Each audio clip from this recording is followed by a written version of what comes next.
Hizi ni zama za kale.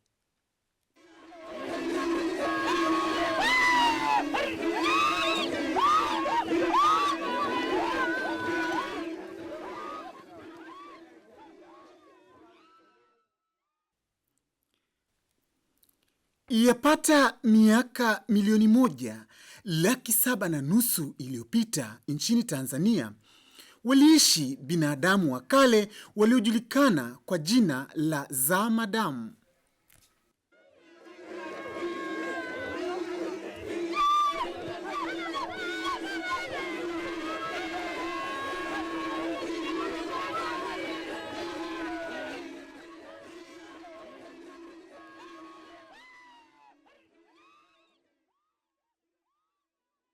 Ni katika zama hizo za kale, sehemu ya kaskazini mwa Tanzania, yapata miaka 4,000,000 iliyopita, ulikuwa ni ukanda wa volkano na matetemeko ya ardhi, ambapo milima mingi kama vile Kilimanjaro, Oldonyo Lengai na mlima Ngorongoro ilikuwa ikitokota volkano.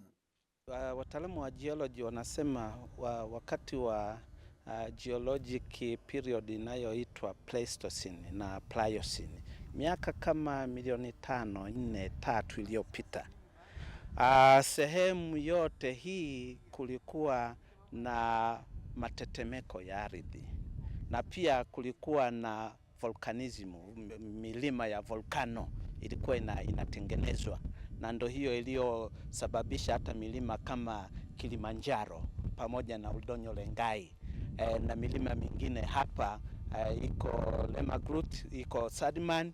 Sasa na huu ulikuwa ni mlima, nilivyosema ulikuwa ni mlima wa volcano, na kwamba ulipokuwa mlima wa volcano kukawa tena na volcanism, kwamba volcano nyingine ikatokea, ndo kile peak kile kisehemu cha juu kikatupwa juu na ikawa formed hii caldera.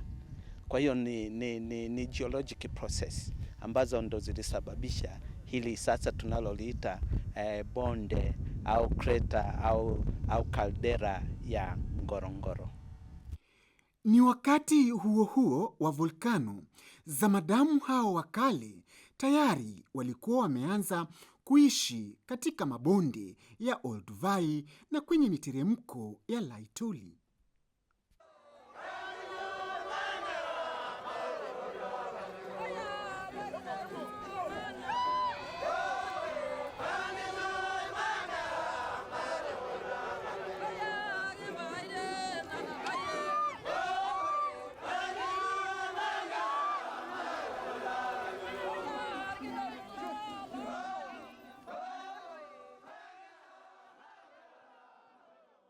Mwanzoni kabisa mwa karne ya 20 waliwasili wanasayansi wa mambo ya kale kutoka bara la Ulaya kwa lengo la kufanya utafiti wa mambo ya kale nchini Tanzania.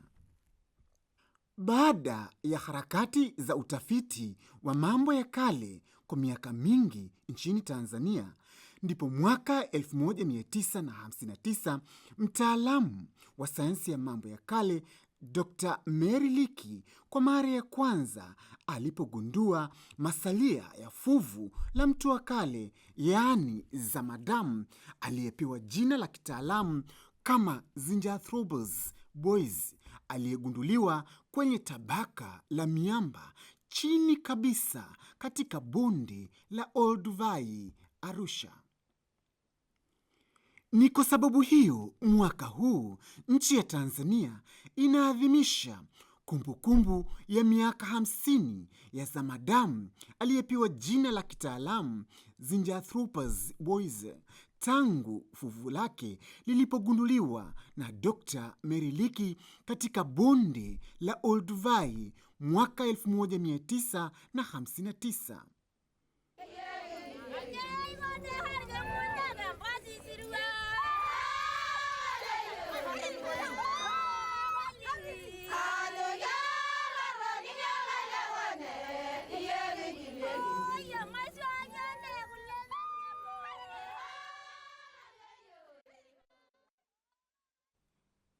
Na sherehe hizo za Zamadamu kitaifa zitafanyika katika jiji la kihistoria la Arusha.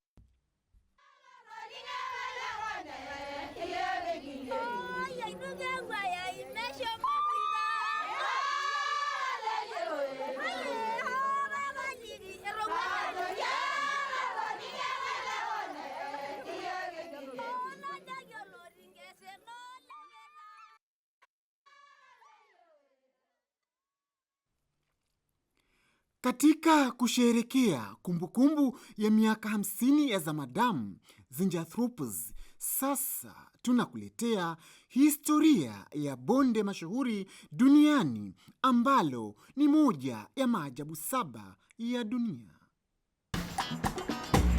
Zamadamu.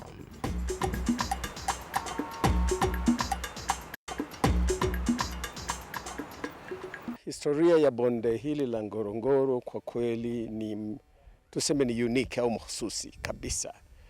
Kwa sababu kwanza nikwambie, Ngorongoro au milima yote ambayo inahusiana na mlima wa Ngorongoro ni milima ambayo ilitokana na siseme mtetemeko wa Rift Valley, bonde la Ufa, takribani miaka milioni 4 iliyopita. Sasa milima yote kulikuwa kuna vilele kama 9 katika sehemu hii, lakini kilele ambacho kilikuwa kirefu zaidi ni kile ambacho kinaitwa Ngorongoro, ambalo ni jina la Kimasai likiwa na maana kwamba mrefu zaidi. Sasa yapata kama miaka milioni 2.5 kile kilele cha huu mlima ni kama kilitupwa kutokana na nguvu za jiwe ambalo lilikuwa lina movement huku chini ya ardhi. Kwa hivyo kile kilele ni kama kilitupwa na kaenda sehemu nyingi, pamoja na kwamba baadhi ya yale mawe ambayo yalitokana na kile kilele kulipuliwa, kwa kweli neno la kutumia ni kulipuliwa, yalikwenda mpaka Olduvai. Bonde hili ndio bonde ambalo ni kubwa zaidi ambalo halina maji, ambalo sio flooded katika dunia. Diameter yake au kipenyo chake ni mita 19.2. Urefu wake tangu juu hadi chini hapa tulipo ni mita 610. Kutokana na statistics hizo, hili linajulikana kama ni mojawapo ya maajabu 7 ya dunia. Zamadamu.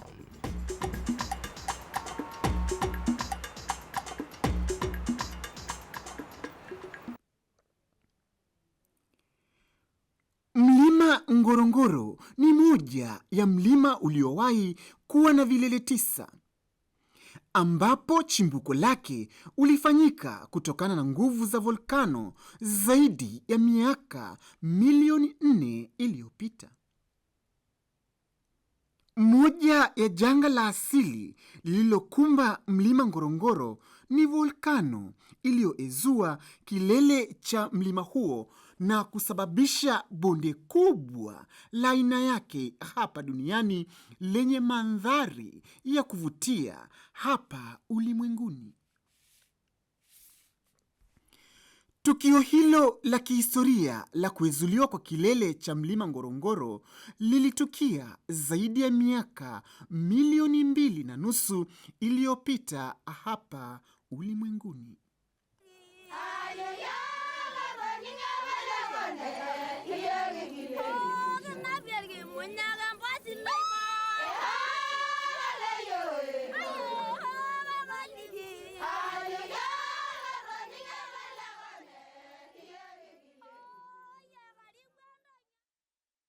Kwanza tuangalie hifadhi ya Ngorongoro kwa ujumla na uhusiano wake na tuseme Olduvai. Kama mlivyoona jana au kama tulivyoona jana, Olduvai iko katika miteremko ya magharibi ya milima ya Olduvai.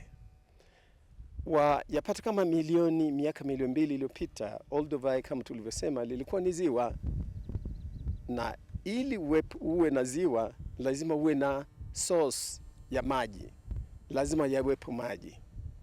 Baadhi ya maji ambayo yaliweza kulifanya lile ziwa kuwepo yalitokana na miteremko ya mlima huu wa Ngorongoro. Kwa hivyo tunaweza kusema kwamba bila hii milima ya Ngorongoro labda lile ziwa lisingekuwepo, na kama ziwa halipo basi labda usingeweza kupata wanyama, hakuna kisingekuwepo kivutio cha wanyama na zamadamu. Kwa hivyo huo ndio uhusiano wa kwanza ambao ni muhimu sana katika kuzungumzia tuseme uhusiano kati ya Ngorongoro na Olduvai. Uhusiano wa pili kama tulivyosema ni kwamba yale mawe yaliyotumiwa na hawa zamadamu katika kutengeneza zana, baadhi ya hayo mawe yalitokana na hii milima ya volkano, mojawapo ukiwa ni Ngorongoro. Ngorongoro ilitoa aina ya jiwe ambalo linaitwa basalt, na aina ya lava, lakini lava zina majina mengi, ambapo mlima ule mwingine wa Satiman na Lemagurut ulitoa aina nyingine ya jiwe ambalo linaitwa phonolite, na hilo vile vile lilitumika katika kutengeneza zana. Kwa hivyo kuna uhusiano wa aina mbili. Uhusiano wa kwanza ni wa kimazingira na uhusiano wa pili ni wa kiutamaduni. Na hii caldera ndio hiyo peke yake duniani ambayo haijafunikwa na maji. Kuna sehemu mbili ambazo zina maji. Sehemu ya kwanza ni hili ziwa ambalo tunaliita Lake Makat. Sehemu ya pili ambayo tutaiona baadaye inaitwa Ngoitoktok, ambapo watalii huwa wanapenda kwenda kupata chakula cha mchana na kadhalika. Lakini hii wanasema wataalam kwamba ndio bonde au ndio caldera au crater peke yake duniani ambayo haijafunikwa na maji. Zamadamu.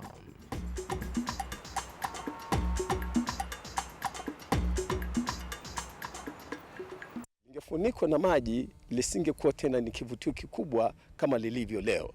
Ingekuwa ni kivutio, ni ziwa kubwa tu, na labda wangekuwepo samaki na kadhalika, lakini wasingekuwepo wanyama.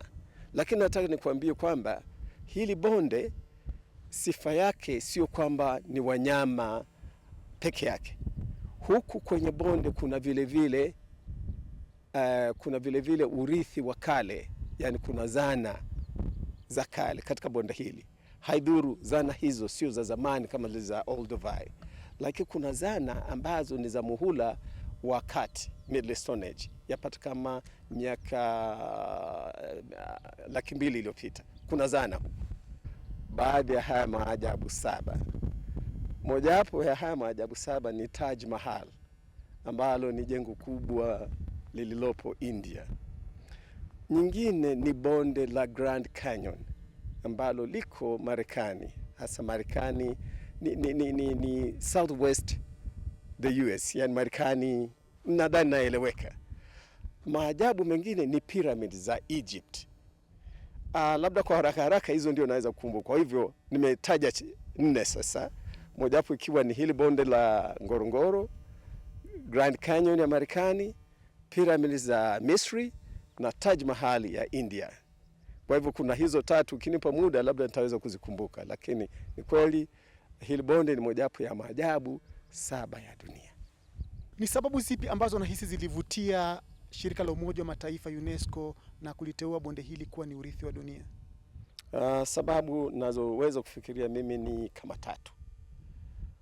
Ya kwanza ni jinsi bonde hili lilivyotokea tangu zamani. Kwa sababu kama nilivyosema, hakuna bonde jingine ambalo lina ukubwa wa namna hii, na kama lingekuwepo lingekuwa limefunikwa na maji.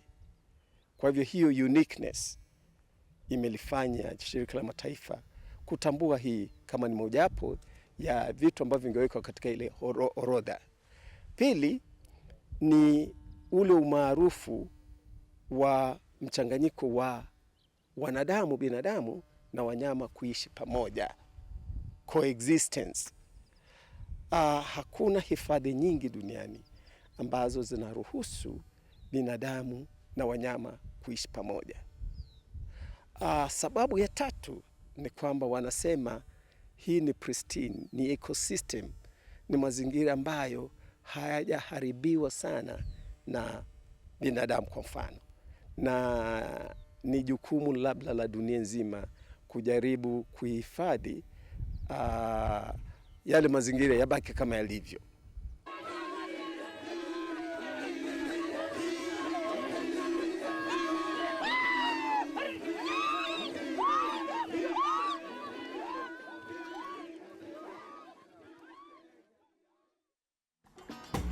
Zamadam.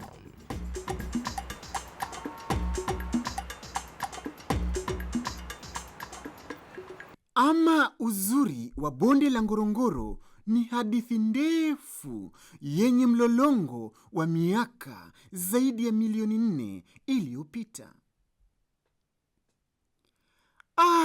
Ni vigumu kukusimulia hadithi hii isipokuwa kwa wewe mwenyewe kutembelea mahala hapa ili kujionea maajabu 7 ya dunia. Hii ni safari ya kihistoria. Ndani ya bonde tunajionea mandhari zenye kustaajabisha. Ona pepo ya wanyama hawa. Ndege mbuni hakusita kutusabahi alipotuona njiani. Tuliwakuta wafalme wa bonde la Ngorongoro wamelala fofofo. Hili ni ziwa Makati ambalo lilitokea baada ya kilele cha mlima Ngorongoro kuizuliwa na volkano miaka milioni 2.5 iliyopita. Zamadam.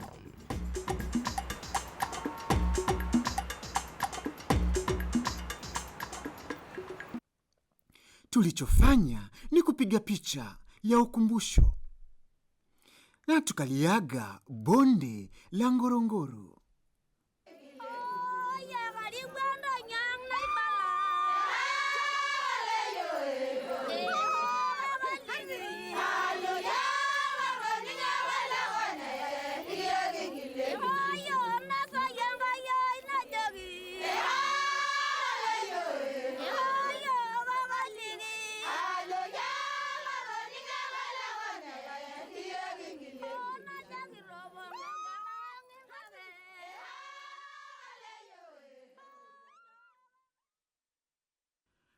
Hatukusimama hata kituo kimoja.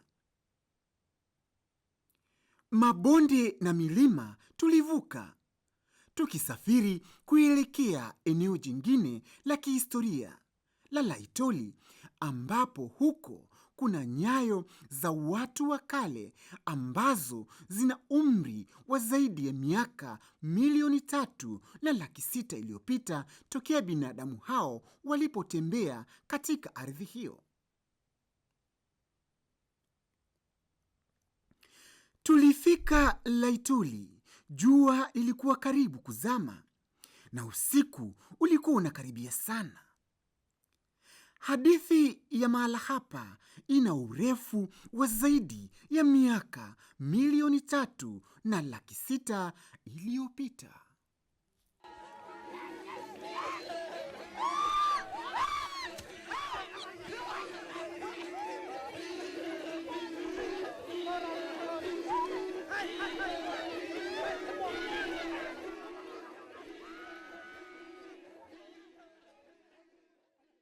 Sasa hivi tuko eneo jingine la Zamadam. Eneo hili linaitwa Laetoli. Laetoli iko kama kilomita 10 kutoka kijiji cha Enduleni, na eneo hili liko ndani ya mamlaka ya hifadhi ya Ngorongoro.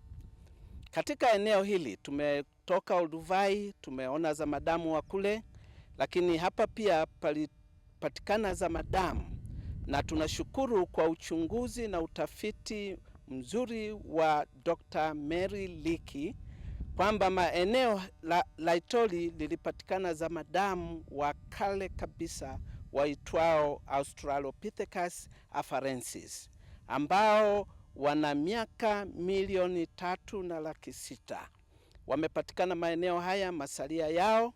Lakini pia Laetoli ina umuhimu mwingine mkubwa sana, kwamba miaka hiyo milioni 3.6, wakati matetemeko ya volkano yanafanyika, kwamba mlima mmoja hapa unaitwa Sadman ulilipuka, na ulipolipuka ukaleta majivu eneo hili la Itoli, na inaaminika kutokana na ushahidi uliopatikana kwamba majivu haya ilikuwa majira ya mvua za vuli, na ikanyesha mvua kidogo na ikalainisha haya majivu yakawa na unyevu na ikawa kama simenti. Halafu hawa zamadamu pamoja na wanyama wengine pamoja na ndege wakapita, na walipopita wakaacha nyayo zao.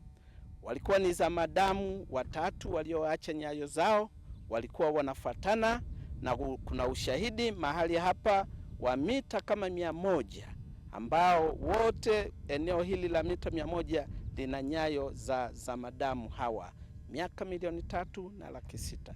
Huu ni ushahidi muhimu, ushahidi mkubwa kabisa unaoanza kumtofautisha mwanadamu pamoja na wanyama wengine tulipoanza kwa mara ya kwanza kutembea kwa miguu miwili na wima.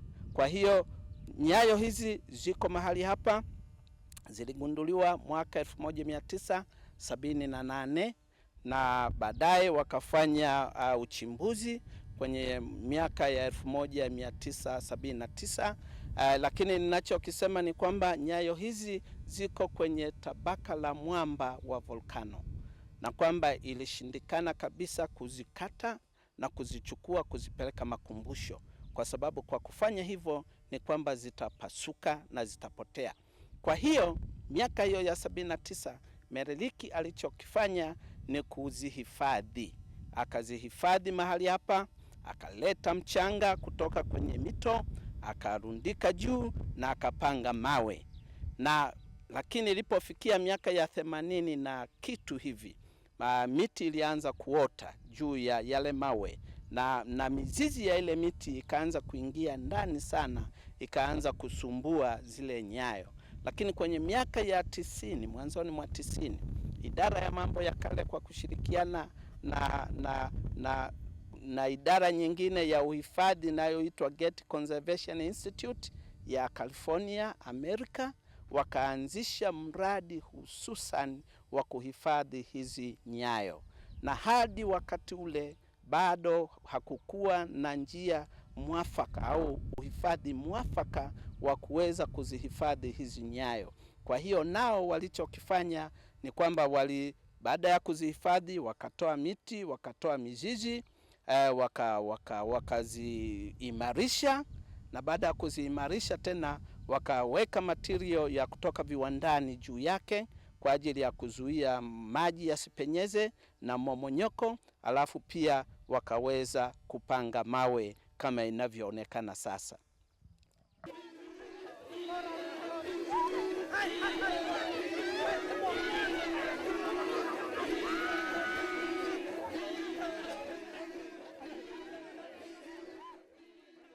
Mtazamaji wangu, kipindi cha Zamadamu hakiishi hamu kukusimulia, kwa sababu hapa nipo Laitoli, na Laitoli walikaa watu kwa zaidi ya miaka 3,600,000 iliyopita.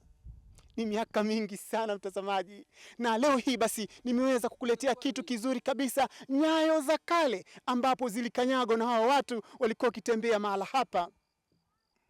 Katika kipindi hiki umeweza kupata maelezo mazuri kabisa kutoka kwa wanazuoni wa sayansi ya mambo ya kale Chuo Kikuu cha Dar es Salaam, ambao nimeambatana nao katika eneo hili la kihistoria la Laitoli lililopo kilomita zaidi ya 200 kutoka jiji la Arusha. Niliokuletea kipindi hiki cha Zamadamu kutoka hapa Laitoli. Mimi ni mtayarishaji wako Festus Makerubi, piga picha ni Josius Chalanga. Tunakutakia siku yenye baraka tele, na usikose kuungana nami tena wiki ijayo katika kipindi kingine cha Zamadamu, nikiwa katika mji wa Arusha nikikuletea vitu mbalimbali vya kihistoria. Asante na kwaherini.